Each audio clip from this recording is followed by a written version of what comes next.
Il est 13 h partout en Côte d'Ivoire. Merci de votre attention. Tout de suite, les titres à la une de l'actualité. Le Premier ministre Patrick Kachi poursuit sa mission aux États-Unis. Il prend part aux assemblées annuelles du groupe de la Banque mondiale du Fonds monétaire international. Ces rencontres sont l'occasion de relancer la coopération avec les partenaires au développement. On en parle dans cette édition.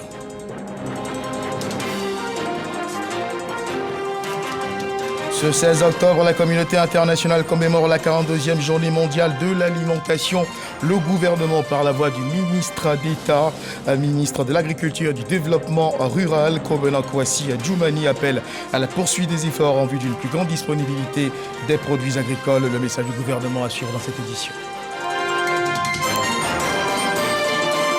Au Burkina Faso, au moins 11 personnes, dont 3 soldats, ont été tués hier samedi dans le nord du pays dans une attaque menée par des djihadistes présumés. L'attaque a eu lieu dans la localité de Silmangué, dans la province de Namentenga. Voilà pour l'essentiel. Mesdames, Messieurs, bonjour et merci de nous suivre. Oui, dans cette édition, vous aurez une idée claire et précise de la position du gouvernement quant à la commémoration de la Journée mondiale de l'alimentation célébrée ce 16 octobre. Mais avant d'y arriver, ici, nous parlions santé. Si vous ne le saviez pas, le cancer du sein n'est plus une fatalité. On peut en guérir à condition de se faire dépister assez tôt. C'est ce que nous disent les spécialistes. La Côte d'Ivoire, notre pays, enregistre chaque année plus de 3000 nouveaux cas et environ 1800 décès du fait de cette maladie. Dans le cadre du Dimanche Magazine, nous parlerons de lutte contre le cancer du sein. De nombreuses avancées sont enregistrées dans le cadre de la lutte contre cette maladie et surtout de la prise en charge des patients. Il y a donc de l'espoir, un espoir autour duquel graviteront les échanges que nous aurons ce 13 h avec l'invité de ce journal, le professeur Judith Didi Koukou, donc, qui est avec nous sur ce plateau. Professeur, avec vous, donc, nous parlerons de ces avancées réalisées dans le cadre de la lutte contre le cancer du sein et ce sera bien sûr dans une demi-heure. Mais avant, regardons ensemble aux activités du Premier ministre qui se trouve en ce moment du côté de Washington. Le Premier ministre Patrick Kachi poursuit sa mission donc aux États-Unis à la tête de la délégation ivoirienne qu'il conduit. Le Premier ministre prend part aux assemblées annuelles du groupe de la Banque mondiale et du Fonds monétaire international. Notons qu'il a eu plusieurs activités dans le cadre de cette mission qu'il effectue aux États-Unis. Le point avec notre reporter Adama Koné. Les assemblées annuelles du groupe de la Banque mondiale et du Fonds monétaire international FMI, c'est aussi les grandes rencontres en dehors des plénières. Après plusieurs audiences au Watergate Hotel, la délégation ivoirienne conduite par le Premier ministre Patrick Kachi est dans les locaux de la Banque mondiale. D'abord, la MIGA, où les deux parties s'entendent sur la cadence à donner à leur coopération. Le moment est venu de vraiment créer un partenariat avec Côte d'Ivoire et MIGA pour le long terme. Les plans de développement du gouvernement sont vraiment beaucoup de vision, beaucoup d'espoir pour les citoyens. Et je crois que pour nous, le MIGA, c'est maintenant la chance de créer des programmes qui accompagnent l'État sur leur voie de développement. Ensuite, c'est le vice-président de la Banque mondiale pour l'Afrique de l'Ouest et du Centre, Ousmane Diagana, qui reçoit le Premier ministre, Patrick Kachi. La Côte d'Ivoire a le deuxième portefeuille au niveau de l'Afrique de l'Ouest et du Centre, le plus grand, plus de 4 milliards de dollars. D'ici la fin de l'année, nous allons présenter à notre conseil d'administration notre nouveau cadre de partenariat avec la Côte d'Ivoire. Et ça nous permettra non seulement de présenter à notre board les progrès que la Côte d'Ivoire fait, mais également les défis. Et la Côte d'Ivoire qui tient debout a besoin davantage d'accompagnement, aussi bien du point de vue des investissements structurants à l'intérieur du pays, mais également des investissements qui permettent à l'ensemble des pays de créer des opportunités pour la jeunesse en termes d'emploi. Le Premier ministre poursuit ses travaux. Dans les heures qui suivent, il réaffirme la détermination de la Côte d'Ivoire à avancer sur le chemin du développement auprès du président de la Banque mondiale, David Malpass, et de la directrice générale du Fonds monétaire international, Kristalina Georgieva. Et retour en Côte d'Ivoire, nous le disions à l'instant dans les titres, la communauté internationale commémore la 42e journée mondiale de l'alimentation ce 16 octobre. Le gouvernement, par la voix du ministre d'État, du ministre de l'Agriculture et du Développement rural, Kobena Kwasi Djoumani, appelle à la poursuite des efforts en vue d'une plus grande disponibilité des produits agricoles. Lanciné Bakayoko. En Côte d'Ivoire, le plan national d'investissement agricole a été mis en place pour assurer la disponibilité alimentaire, mais aussi pour construire une croissance inclusive avec des chaînes de valeur productives réparties dans une dizaine d'agropoles à travers le pays. Ce plan couvre entre autres les sous-secteurs de l'élevage, de la pêche et surtout de la production agricole. Aujourd'hui, les résultats sont concrets, les greniers ne sont pas vides. Cependant, les efforts de développement du secteur agricole doivent être poursuivis de façon soutenue, car la Côte d'Ivoire reste encore dépendante des importations pour couvrir ses besoins principaux en produits de base tels que le riz, l'oignon, la viande et le poisson. Assurer l'autosuffisance dans ces produits de base mettrait la Côte d'Ivoire à l'abri des cas de malnutrition, véritable problème de santé publique, notamment chez les enfants. Sous le leadership du président Alassane Ouattara, le gouvernement s'est engagé dans un programme de développement durable à l'horizon 2030.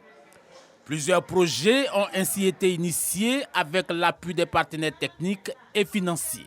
La Côte d'Ivoire compte sur ses partenaires pour continuer les sentiers déjà ouverts en vue de l'atteinte de la souveraineté alimentaire et s'engage à ouvrir de nouveaux sentiers de développement agricole, surtout en matière de production de semences de qualité et d'engrais au niveau local et à réaliser des infrastructures de maîtrise de l'eau, de transformation et de commercialisation.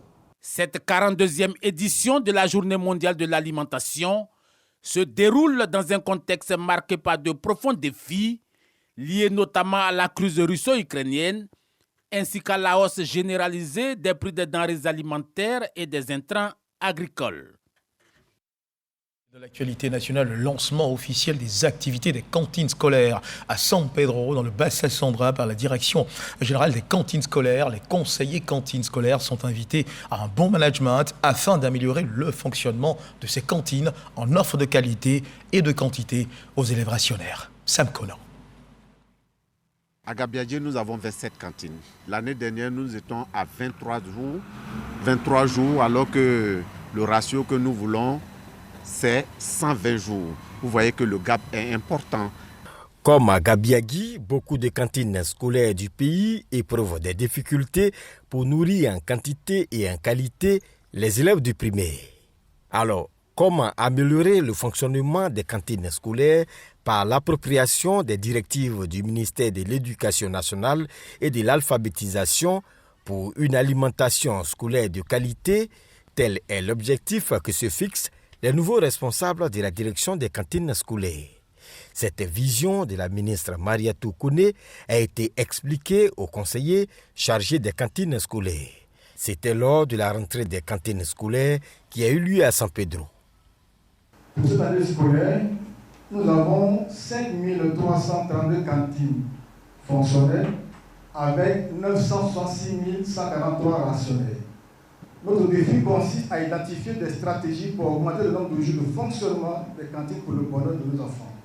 C'est pourquoi je voudrais vous demander de renforcer vos liens avec les personnes physiques et morales, donatrices de vivres, et à rechercher d'autres partenaires. Comment voulez-vous qu'un enfant au ventre vide puisse être disposé à apprendre? C'est pourquoi je suis attaché au projet de développement des cantines scolaires pour le grand bien, c'est-à-dire le développement de l'école ivoirienne. Avant l'ouverture des cantines scolaires de San Pedro, le directeur Jérôme Ayekwe-Kobon est allé visiter le magasin de stockage des produits alimentaires situé à la zone industrielle. Ce magasin subit des inondations lors des saisons des pluies. Au vu des dégâts causés par les eaux de ruissellement, le directeur des cantines scolaires annonce des travaux de réhabilitation dans l'urgence. Et à suivre à présent l'évolution de la Covid-19 en Côte d'Ivoire.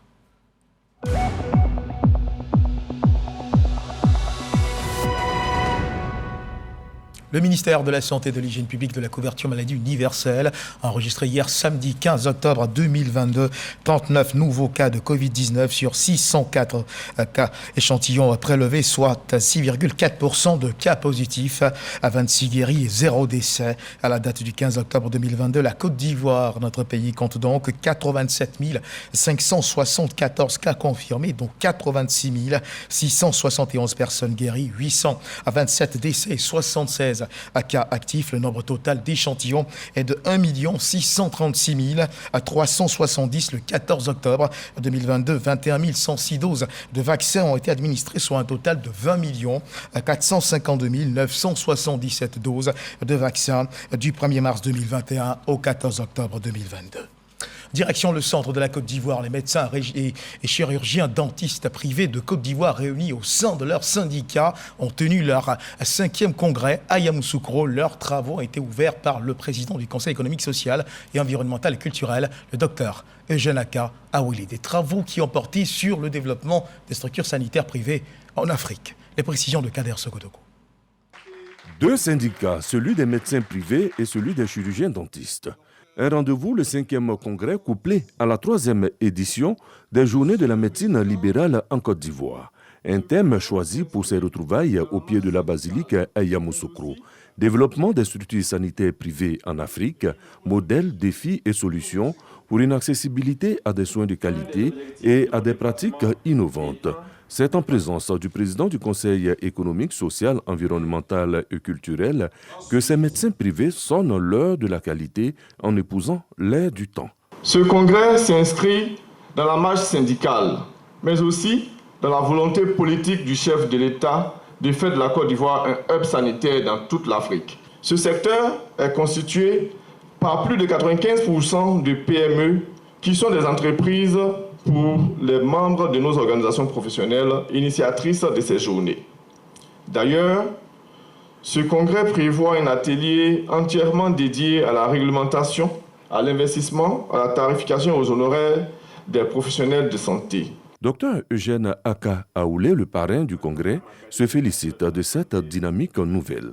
En tout cas, ma qualité d'acteur de la santé, j'accorde une importance toute particulière à ces rencontres qui offrent l'occasion de réfléchir sur les problématiques majeures d'actualité afin de trouver les moyens appropriés et les mécanismes idoines pour donner des orientations nouvelles dans l'exercice de vos nobles professions.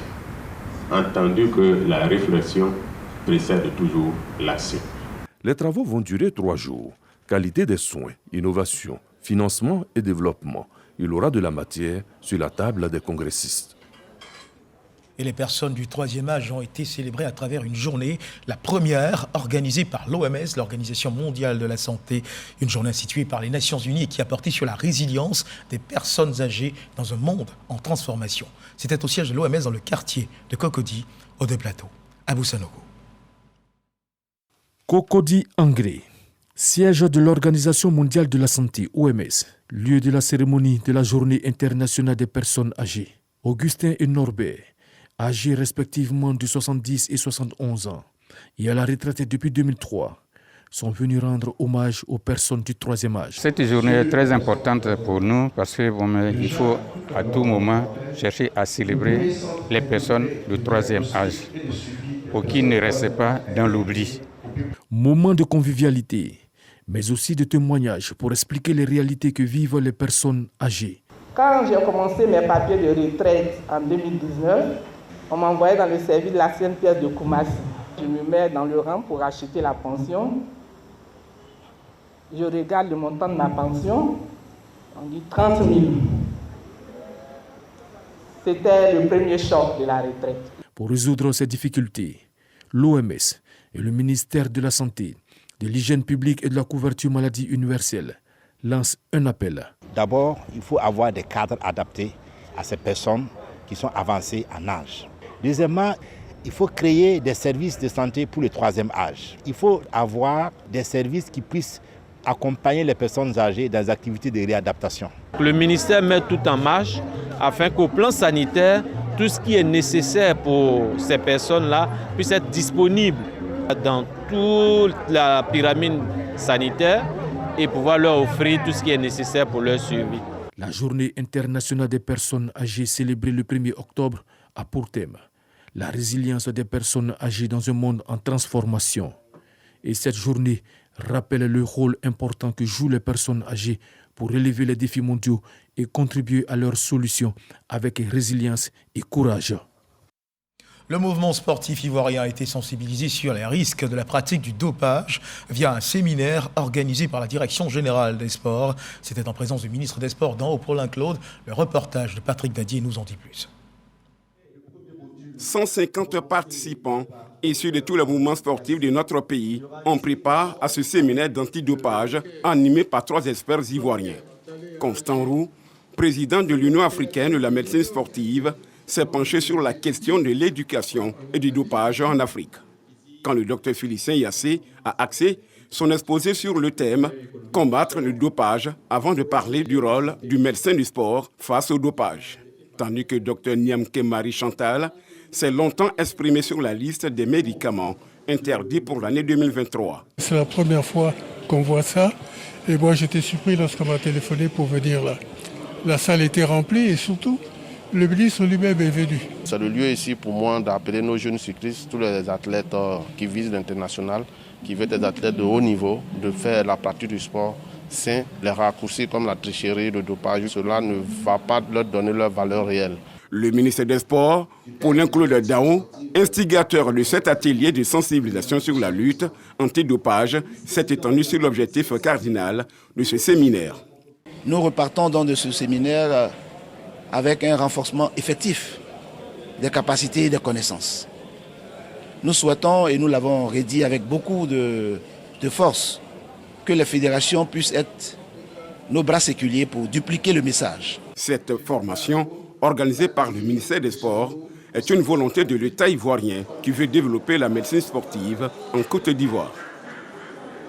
La joie d'emprunter le chemin de l'école sera aussi le partage cette année scolaire de centaines d'enfants issus de familles démunies de la commune de San Pedro, grâce à cette action sociale réalisée par l'ONG Charité Vie. Des kits scolaires composés de tenues scolaires, cahiers et autres fournitures leur ont été remis. Reportage signé Sam Conan. Des enfants qui étaient plongés dans l'incertitude quant à leur scolarisation à cette rentrée scolaire 2022-2023 sont désormais rassurés. Ils iront à l'école comme leurs camarades. Ils sont 100 issus des familles démunies qui viennent de bénéficier de kits scolaires. L'année passée, partir à l'école c'était difficile, il n'y avait pas toutes les fournitures à payer. Maman n'avait pas d'argent. Cette année, les ONG viennent de nous donner les livres et les cahiers, les robes de l'école. Je ne savais même pas comment faire. Ça a été une grâce. Je sais que tout va être mieux demain. Ces kits scolaires ont été remis par l'ONG Charité Vie qui entend faire de la scolarisation des tout-petits l'une de ses priorités. En tant qu'ONG, nous sommes sur le terrain. Et nous voyons beaucoup de difficultés, beaucoup d'enfants que nous voyons souvent dans les marchés qui sont en train de pousser des brouettes quand tu leur demandes « Ah, papa ne m'a pas mis à l'école ». Pourquoi ? Parce que papa n'a pas d'argent. Et face à ce constat-là, on s'est dit bon, il fallait faire quelque chose. C'est un kit composé de toutes les fournitures, d'un sac, des cahiers, des livres et aussi d'une tenue scolaire. Il y a beaucoup d'enfants même qui n'ont pas d'extrait de naissance. Et ça, c'est inscrit dans notre programme de cette année où nous allons aussi faire des extraits de naissance, pour ne pas dire des jugements supplétifs pour des enfants qui n'en ont pas. Dans le tout prochain jour, ça sera au tour des élèves du secondaire en difficulté de recevoir des kits scolaires de l'ONG Charité Vie. Des enfants heureux, des parents également. La mutuelle des personnels du ministère de l'Éducation nationale et de l'enseignement technique a procédé à la remise de 12 motos aux enseignants membres de cette mutuelle. Ce dont s'inscrit dans le cadre de la concrétisation du projet Un enseignant, une moto, lancé en 2021. La mutuelle entend ainsi résoudre les problèmes de mobilité de ces enseignants, ce qui leur permettra d'être assurément plus efficaces dans la pratique de leur métier. Khalil Diomandé et Jean-Marc Djadji nous en parlent. L'opération Un enseignant, une moto, portée par la mutuelle des personnels du ministère de l'Éducation nationale et de l'enseignement technique, désormais une réalité. Les clés de 12 engins flambant neufs sont remises aux bénéficiaires de la première cohorte. Les problèmes de mobilité ne sont plus que de vieux souvenirs.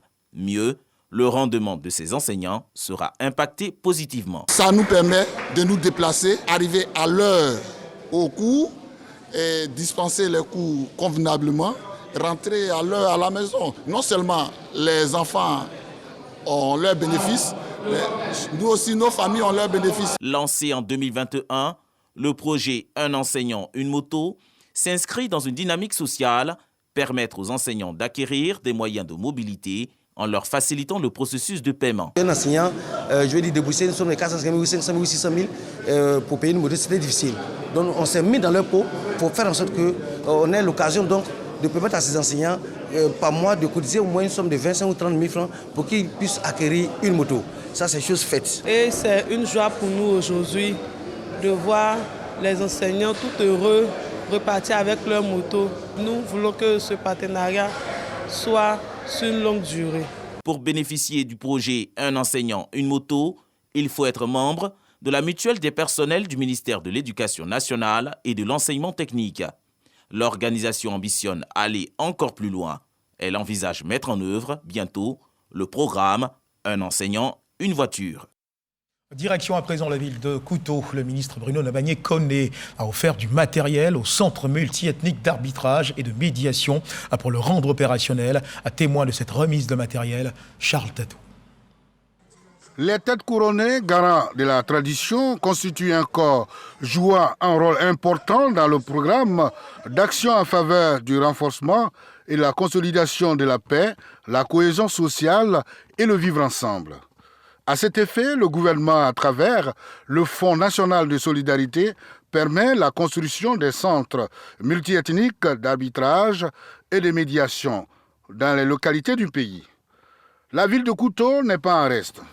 Le centre vient de bénéficier des équipements, du matériel, dont du ministre de la Construction, du Logement et de l'Urbanisme pour le rendre opérationnel. Je peux que dire merci au ministre qui pense à nous à tous les moments.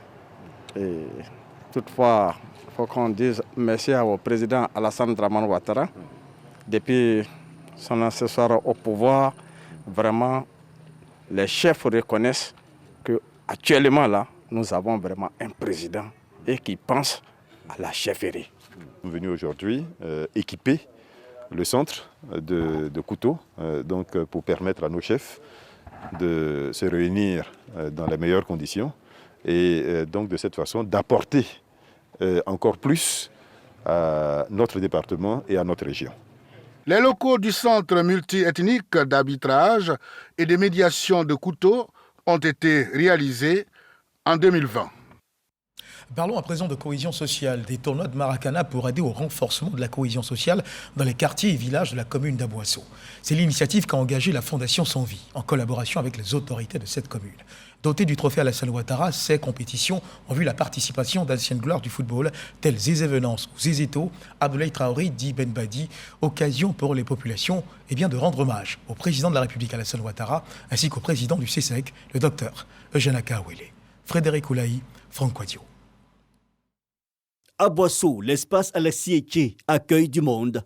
Bien visible et bien présente, de hautes personnalités telles Marcelin Zinsou, député d'Aboisseau commune, mais aussi des stars du football ivoirien, Abdoulaye Traoré Di Ben Badi et Zézé Venance alias Zézéto, de son au tournoi du Maracana doté du trophée Alassane Ouattara pour la cohésion. Le temps d'une journée de compétition, 13 tournois, une initiative de la Fondation Sans Vie et du député Marcelin Zinsou. Objectif, rassembler les jeunes autour de valeurs telles la cohésion et le vivre ensemble, mais aussi rendre hommage au président de la République, Alassane Ouattara. Nous avons voulu sillonner tous les villages et tous les quartiers de la commune d'Aboisseau pour magnifier l'action de ce grand homme, qui pour nous est un homme qui a donné beaucoup à Aboisseau et qui continue de faire beaucoup pour Aboisseau, avec à ses côtés notre leader, notre mentor, le président Eugène Akaouélé. La finale a opposé l'équipe du village d'Éolier en vert et blanc à celui de Krenjabo. Au terme d'une rencontre disputée dans un esprit fair-play, les deux équipes ont rendu un compteur vierge et aux épreuves des tirs au but, Krenjabo est venu à bout d'Éolier. Les stars, Aboulaye Traoré et Zézeto, ont exprimé leur satisfaction d'avoir été associés à cette messe locale du football. On est content d'être là et quand il s'agit de sport, surtout de football, il n'y a pas mieux que Ben Badi ou Zézeto qui soient là. Donc je pense que c'est normal qu'on soit là et on est très fiers de venir soutenir l'honorable Zensou. Le sport, c'est un vecteur de rassemblement et surtout de cohésion sociale. 500 000 francs pour le vainqueur, des maillots et un ballon. Le finaliste malheureux a quant à lui reçu 250 000 francs et un jeu de maillot. Et félicitations aux vainqueurs, un corps sain dans un environnement sain. Un adage bien connu de tous, une opération d'assainissement des rues du district d'Abidjan vient d'être lancée. L'opération initiée par l'ONG dénommée La rue n'est pas une poubelle a été lancée par l'Agence nationale de gestion des déchets. Il s'agit pour les initiateurs de sensibiliser et impliquer les jeunes des différentes communes du district d'Abidjan dans l'initiative de propreté engagée par le gouvernement. Cette opération démarrée dans la commune de Port-Boué va toucher l'ensemble du territoire national. Jean-Marc Djadji nous en parle. À l'université Félix Houphouët-Boigny de Cocody, le jeune étudiant Dimatigui interpelle, comme à l'accoutumée, un piéton en situation indélicate. Ce dernier vient de jeter un papier hygiénique après usage. Il doit le récupérer. Cette interpellation a un sens pour la majorité des pensionnaires de cette université. Ici, on applique le slogan de la salubrité, la rue n'est pas une poubelle. Pour inviter les populations à maintenir la propreté dans les rues du district d'Abidjan, l'ONG La rue n'est pas une poubelle annonce une opération d'assainissement. Jérôme Biti, président de la dite association, indique les défis à relever. Nous allons parcourir partout pour porter le message de la propreté. Il faut qu'on arrête de jeter des ordures partout. Nos rues ne doivent pas être des poubelles. Les caniveaux sont réservés pour faire circuler l'eau usée et non pour recevoir de la saleté. Une initiative salué par le représentant de l'Agence nationale de gestion des déchets. Le message que nous avons véhiculé, j'ai l'habitude de dire, est un message d'amour. Parce que la salubrité relève de l'amour. La propriété relève de l'amour. Le maire que je représente ici, la propriété fait partie de son leitmotiv. Il a toujours dit comment je vais faire pour que Port-Boué ressemble au Rwanda. Je voudrais vraiment encourager cette ONG et dire que la mairie a les portes ouvertes. La sensibilisation des populations sur l'assainissement des villes sur le territoire national se déroulera sur 3 mois et prendra fin en décembre 2022. Prenons à présent la direction d'Israël. Loin de vouloir se contenter des récits bibliques, les fidèles chrétiens ivoiriens sont sur les traces de Jésus en Galilée, instant découverte pour eux du lieu de la multiplication des pains et des poissons, sans oublier le lac Tibériade et la maison de Pierre à Capharnaüm. Le reportage de nos envoyés spéciaux en Israël, Ami Koulibaly et Clément Bocco. Baptême dans le Jourdain en Galilée, en Israël. C'est dans le Jourdain que Jean a baptisé Jésus et de nombreuses personnes. Chaque année, le Jourdain fait partie des passages obligés des pèlerins du monde entier. Très heureux d'être vraiment dans ce Jourdain-là. J'en ai entendu parler dans la Bible et le fouler aujourd'hui est une véritable joie pour moi. Et je bénis le Seigneur parce que, comme Naaman, j'ai plongé 7 fois dans ce Jourdain parce que je sais que Dieu, en sortant de cette eau-là, je suis purifié de tout ce qui est œuvre des démons, œuvre des sorciers. Tout cela est fini au nom de Jésus-Christ et un nouveau départ commence à partir de maintenant. S'il y a maladie dans mon corps, que tout cela parte avec je puisse le monsieur qui s'est lavé 7 fois, il a obtenu la guérison. Une autre eau attire les pèlerins, la mer morte en Cisjordanie. Il n'y a aucune vie dans cette mer à cause de sa forte teneur en sel, 20%. C'est de là qu'elle tire son nom. Selon des sources, la mer morte possède de nombreuses vertus thérapeutiques. Certains se badigeonnent le corps de sa boue et d'autres se baignent dans cette eau extrêmement salée qui les fait flotter. Nous avons entendu parler de la mer morte, des bienfaits de la mer morte. Voilà, au niveau thérapeutique déjà, il y a des vertus et nous croyons qu'il aura des effets bien sûr sur notre corps, mais également au niveau spirituel. Après la baignade, les pèlerins doivent regagner leur hôtel. D'autres journées chargées de symboles les attendent. La visite des villes de Jéricho, Bethléem et Jérusalem, la ville sainte. ici en Côte d'Ivoire. Voici une info qui devrait rejouer le cœur des passionnés de musique reggae. C'est reparti pour le Becker Reggae Festival. L'événement a fait la promotion de la musique reggae, des artistes en herbe et professionnellement confirmés. Il prend également l'amour du prochain. Cette activité culturelle veut aussi contribuer significativement aux activités, aux actions gouvernementales qui visent à redonner à Bouaké l'image d'une ville où il fait bon vivre. Les grandes attractions et innovations de la 12e édition de Becker Reggae Festival ont été rendues publiques ce week-end lors d'une conférence de presse relative au lancement de l'édition 2022. Ce festival se tiendra du 24 novembre au 4 décembre prochain. Walter Amadou Ouattara. Ce brin de live, assuré par l'orchestre Harmony Groove dans cet établissement scolaire au feu carrefour de la Madone, c'est au quartier Ngatakro de Bouaké, donne ainsi une idée de ce qui va être la 2e édition du Becker Reggae Festival. Luttons contre la traite et l'exploitation des enfants. C'est tout dit, c'est un thème national. La première dame en a fait son affaire, le président de la République également. Nous sommes dans la mouvance pour demander aux parents qui s'occupent des enfants. L'éducation des enfants, c'est très important. Donc c'est le combat que nous voulons mener aux côtés du gouvernement. Des hommes de médias, des artistes et des étudiants de l'université Alassane Ouattara sont déjà mobilisés. Nous, en tant que responsables d'étudiants, nous pensons déjà aller porter l'information au niveau des différentes cités. Ce festival est une lucane par laquelle les populations de Bouaké vont vivre la cohésion, la fraternité et l'amour. Prôner l'amour, la fraternité, car la seule vérité qui puisse exister, c'est de nous aimer. Vive la 2e édition. On attend tous les reggae makers, les reggae feel à venir massivement à Becker Reggae Festival parce que cette 2e édition, ça va déchirer et décoller. La 2e édition du Becker Reggae Festival, parrainé par un cadre de Bouaké, le ministre des Transports Amadou Koné va se tenir du 24 novembre au 4 décembre 2022. À son programme, il est prévu des ateliers sur la gestion des carrières des artistes et de grands concerts. Le Becker Reggae Festival est l'initiative du commissaire général Abou Sanogo. Dans l'actualité internationale, au Burkina Faso, au moins 11 personnes, dont 3 soldats, ont été tués hier samedi dans le nord du pays dans une attaque menée par des djihadistes présumés. Cette nouvelle attaque survient 2 semaines après le coup d'état militaire mené par le capitaine Ibrahim Traoré.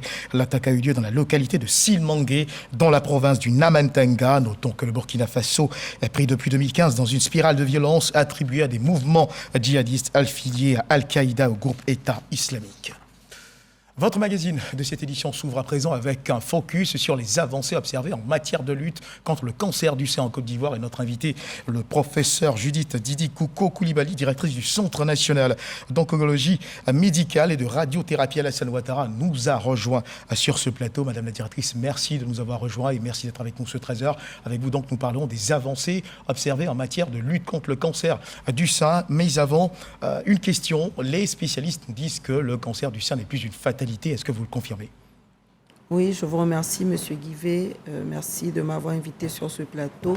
Oui, nous confirmons, je confirme, en tant que cancérologue, que le cancer du sein n'est plus une fatalité. C'est une maladie qui, aujourd'hui, peut se guérir dans 9 cas sur 10 lorsqu'elle est découverte tôt. Et en plus de pouvoir être guérie, on peut la traiter sans même être obligé de retirer tout le sein à la dame. Ça veut dire que la femme peut garder son sein et être guérie. Et nous sommes en octobre, le mois dit d'Octobre Rose. On en parle beaucoup, le cancer du sein, pendant ce mois, n'est-ce pas? Oui. Octobre est aujourd'hui le mois que le monde entier a choisi pour lutter contre le cancer du sein, renforcer les informations, les conseils en fait en vue d'un dépistage, parce que c'est la condition pour en guérir. Et puis c'est aussi le mois où on renforce les appels en fait aux aides pour lutter contre le cancer du sein à travers la recherche. Alors dites-nous, comment savoir que l'on souffre d'un cancer du sein? Je dirais il y a 2 manières. Principales de savoir qu'on souffre d'un cancer du sein. C'est lorsqu'on a... La première manière, c'est le fait d'aller à l'hôpital quand on sent une anomalie au niveau du sein. Je répète, tout problème qu'on sent au niveau du sein n'est pas forcément un cancer. Mais quand on a un problème au niveau du sein, qu'on va à l'hôpital, on peut faire des examens. Si c'est un cancer, on saura. Ça, c'est la première manière. La deuxième manière, et la meilleure, c'est le fait de faire un dépistage. Le dépistage, c'est se faire examiner le sein alors qu'on se sent en parfaite santé. Voilà les deux manières qui permettront à quelqu'un, notamment à une femme, de savoir qu'elle a un cancer du sein. Et la meilleure des manières, c'est le dépistage. Parce que découvert comme ça, on peut en guérir dans 9 cas sur 10. Et quel genre de signes pourrait tout de suite alerter, nous dire par exemple, attention, il y a des risques de cancer du sein? Le principal signe, c'est ce qu'on appelle communément une boule dans le sein. Mais je voudrais rassurer la population, toute boule dans le sein n'est pas forcément un cancer.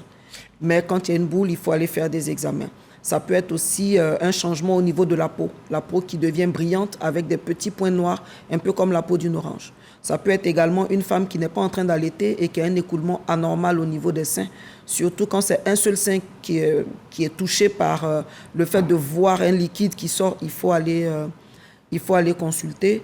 Voilà. On peut aussi avoir de la douleur, mais la douleur n'est pas vraiment fréquente dans le cancer. Et donc, et justement, je voudrais aussi profiter de votre plateau pour lancer un appel. Souvent, on voit des gens à l'hôpital qui disent « j'avais une boule, mais ça ne faisait pas mal, c'est pour ça que je ne suis pas venu ». Le fait de ne pas faire mal ne veut pas dire que ce n'est pas un cancer. Mais je voudrais redire, il ne faut pas avoir d'angoisse. Tout ce qu'on a dans le sein n'est pas forcément un cancer, mais comme ça n'a pas sa place, il faut venir consulter. Et puis, si ce n'est pas un cancer, le médecin vous dira comment le traiter. Et si c'est un cancer, comme je le dis aujourd'hui, ce n'est plus une fatalité, on vous dira comment traiter. Alors, conclusion, pour se rassurer, il faut aller se faire dépister le plus tôt possible. Oui. Alors, dans les recherches que nous avons engagées alors que nous étions en train de préparer cet entretien, nous avons appris que les hommes ne sont pas épargnés par cette maladie. Oui, en effet, les hommes ne sont pas épargnés. C'est très rare de voir le cancer du sein chez un homme, mais ça existe quand même. C'est vrai qu'on ne demande pas aux hommes d'aller se faire dépister parce que le principe du dépistage, c'est de rechercher quelque chose qui serait caché. Les hommes, comme la poitrine est plate, ils n'ont pas besoin de dépistage, mais le message, c'est que quand ils ont quelque chose dans le sein, il ne faut pas qu'ils se disent que ça ne peut pas être un cancer. C'est sûr, ça peut être autre chose, mais venez vous faire consulter et comme ça, les médecins vous diront. Alors, professeur, on entend souvent parler d'autopalpation. Je ne sais pas si ce terme est juste pour qualifier cet acte prévenant. Alors, est-ce qu'il est juste d'ailleurs de parler d'autopalpation ?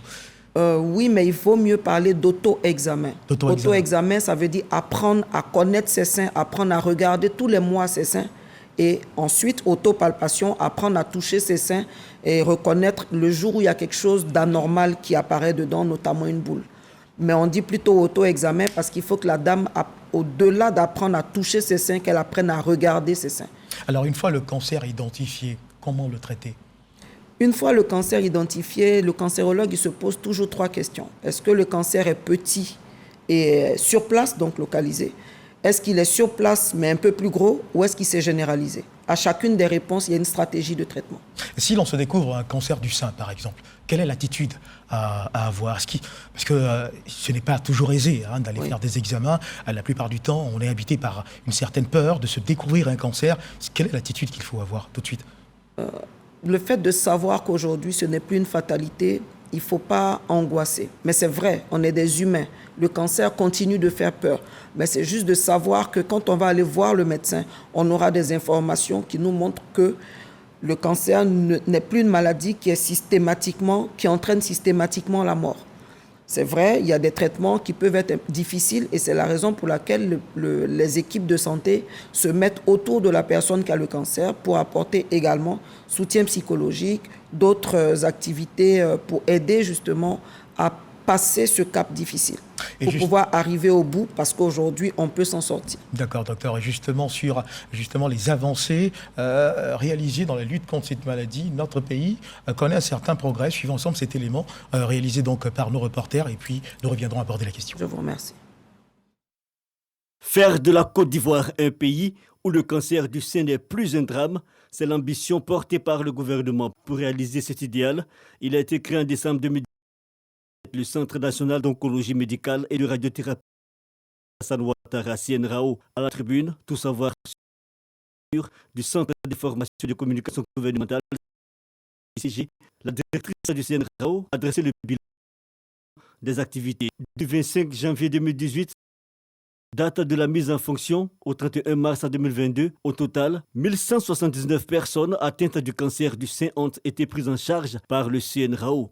Et la Côte d'Ivoire fait partie des rares pays de la sous-région où le traitement de cette pathologie est subventionné par l'État. Et même en cas de manque de moyens financiers, aucun traitement n'est retardé au CNRAO. La preuve, 2,416 milliards de francs CFA ont été déboursés par l'État du 25 janvier 2018 au 31 juillet 2022 pour soigner les personnes souffrant du cancer du sein, n'ayant pas la totalité de la somme requise pour leur traitement. De plus, tous les médicaments anticancéreux produits par certains laboratoires français sont gratuits en Côte d'Ivoire. Notons que sans subvention, le coût de ces médicaments oscille entre 1 million et 4 millions de francs CFA. Ces efforts consentis par les autorités ivoiriennes ont permis de réduire le risque de décès liés au cancer du sein de 25% dans notre pays. Conscient que le combat est loin d'être gagné, il sera implanté au CNRAO un centre dédié à la prévention du cancer d'ici à fin décembre 2022. Alors docteur, cet élément de notre reporter Khalid Diomandé commenté par Franck Quadio nous renseigne sur les avancées donc observées dans la lutte contre le cancer du sein en Côte d'Ivoire. Votre analyse de toutes justement ces évolutions constatées dans ce domaine? Oui, je vous remercie. En fait, pour nous, cancérologues, ce qu'on peut dire, c'est que ces avancées dans notre pays sont salutaires. Sont salutaires parce qu'aujourd'hui, pour parler de guérison du cancer du sein, il faut allier dépistage, plateau technique avancé, accès aux soins, décision sécurisée du timing de l'administration des traitements, donc les concertations pluridisciplinaires, et puis tout ce qui est accompagnement, soutien psychologique, esthétique, pour permettre à la personne qui se bat contre le cancer de garder la force morale. Aujourd'hui, en Côte d'Ivoire, si on tient compte de la mutualisation des ressources et des compétences, tout est réuni pour le cancer du sein. Et je vous remercie pour ce reportage. Effectivement, le CNRAO, le Centre national d'oncologie médicale et de radiothérapie Alassane Ouattara, est venu le 18 décembre 2017 renforcer l'offre de soins qui existait dans d'autres hôpitaux, dans d'autres CHU, dans d'autres structures publiques et privées. Et les particularités de cet hôpital qui est né de la volonté de son Excellence, Monsieur le Président de la République, Alassane Ouattara, c'est que non seulement c'est un hôpital public, mais c'est un hôpital qui a un plateau technique avancé. C'est un hôpital qui héberge le premier centre de radiothérapie de Côte d'Ivoire, la radiothérapie étant une arme incontournable dans le traitement des cancers du sein. C'est un hôpital dans lequel il y a de la concertation pluridisciplinaire avec des spécialistes qui viennent même d'autres hôpitaux, du CHU du Yopougon, de l'hôpital mère-enfant Dominique Ouattara, du CHU de Trècheville, qui viennent de plusieurs autres hôpitaux justement pour échanger et sécuriser la décision de traitement avec les médecins du CNRAO. C'est un hôpital qui offre des actions de dépistage et notamment en Octobre Rose avec un partenariat avec le CHU d'Angré, et qui organise également des activités d'accompagnement, comme on l'a vu, des groupes de parole pour échanger, de la socio-esthétique, du sport. Donc, toutes ces choses réunies, en fait, constituent des avancées qui ont permis d'obtenir les résultats que nous avons eu l'honneur de présenter le 6 octobre dernier en présence de son Excellence, Monsieur le Premier ministre. Alors, en résumé, plus besoin de sortir du pays pour aller se faire traiter d'un cancer. Pour un cancer du sein. Nous avons ici toutes les commodités qu'il faut. Le cancer du sein peut se traiter entièrement en Côte d'Ivoire. Et le coût du dépistage, à combien est-il évalué? Le dépistage, c'est d'abord une consultation. D'accord. Donc, pendant le mois d'octobre, les consultations pour les tumeurs du sein sont gratuites, les actions de dépistage sont gratuites. Et c'est à partir de 45 ans, en plus des consultations, une mammographie. Au CNRAO, nous avons un partenariat avec le CHU d'Angré qui permet que les mammographies soient à 2 000 francs CFA au lieu de 25 000 francs. Et au CHU de Trècheville, il y a des mammographies qui sont également à 3 000 francs tout le mois d'octobre. Donc, tous les acteurs de la lutte contre le cancer sont mobilisés pour que le maximum de la population puisse avoir accès justement à ce dépistage qui est recommandé. Alors, pour résumer, je suis envahi par le doute. J'ai envie d'aller me faire dépister pour savoir si je souffre d'un cancer. Quelle est la procédure à laquelle je devrais me conformer une fois au CNRAO?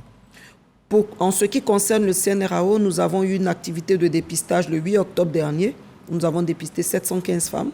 Nous avons une autre activité de dépistage le 29 octobre prochain. Donc, toutes les personnes qui viendront seront consultées gratuitement et auront leur bulletin qui leur permettront de faire leur mammographie au coût que j'ai donné. Mais il y a d'autres structures où on peut aller en consultation, voir un médecin pour se faire examiner et prendre un bulletin pour sa mammographie. Alors permettez-moi de revenir sur un pan de votre intervention. Vous avez parlé tout à l'heure de la prise en charge qui est d'ailleurs psychologique. Je le disais à l'instant, certains patients sont vraiment envahis d'une certaine peur quant à aller se faire dépister. Que pouvez-vous leur dire pour se rassurer? Ce que nous pouvons leur dire, c'est qu'aujourd'hui, le cancer, la plupart des cancers peuvent se guérir lorsqu'ils sont découverts tôt et correctement traités. En ce qui concerne le cancer du sein, c'est possible. Vous avez présenté le reportage qui disait que le risque de décès a été réduit de 25%. Mais je dirais également qu'on s'est rendu compte que lorsqu'on prenait les personnes qui étaient venues très tôt au décours d'un dépistage, le risque de décès était réduit de beaucoup plus que 25%. Donc aujourd'hui, on peut en guérir. C'est vrai, ça fait peur, mais en se disant on peut en guérir, il faut surmonter cette peur et puis venir voir s'il n'y a rien. Personne ne souhaite avoir un cancer. Personne ne souhaite que son proche n'ait un cancer. Mais il faut venir vérifier. S'il n'y a rien, il n'y a rien. S'il y a quelque chose, vu tôt, on conserve son sein et on peut guérir. Et même en cas de dépistage, il arrive que la chimiothérapie ne soit pas obligatoire. Donc il faut vraiment venir se faire dépister. Les plateaux techniques de radiologie dans les différents CHU permettent de faire des mammographies lorsque c'est nécessaire. Il faut vraiment se faire dépister. Merci à vous, professeur Judith Didi-Koukour. Je rappelle que vous êtes directrice du centre. Vous avez un dernier mot, rapidement ? Oui, je voudrais vraiment dire à la population de ne pas avoir peur. Ce centre est né de la volonté de son Excellence, Monsieur le Président de la République. Vous l'avez dit en début de votre reportage, l'objectif étant de faire de la Côte d'Ivoire un pays où le cancer n'est plus un drame, mais une maladie chronique.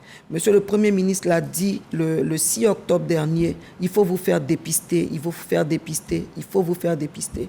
Et aujourd'hui, nous, acteurs de la lutte contre le cancer, nous sommes convaincus d'une chose. Notre ministre de tutelle, le ministre Pierre Demba, a dit que rendre le système de santé résilient, robuste et innovant, c'est possible ensemble. Et nous, on est sous cette mission et aujourd'hui, les résultats sont là. Nous supplions la population, surtout la population féminine.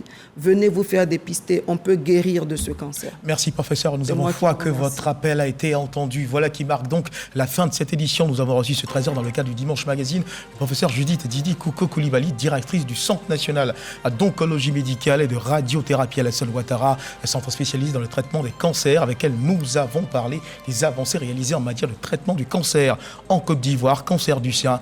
Merci de nous avoir suivis. Dieu garde la Côte d'Ivoire.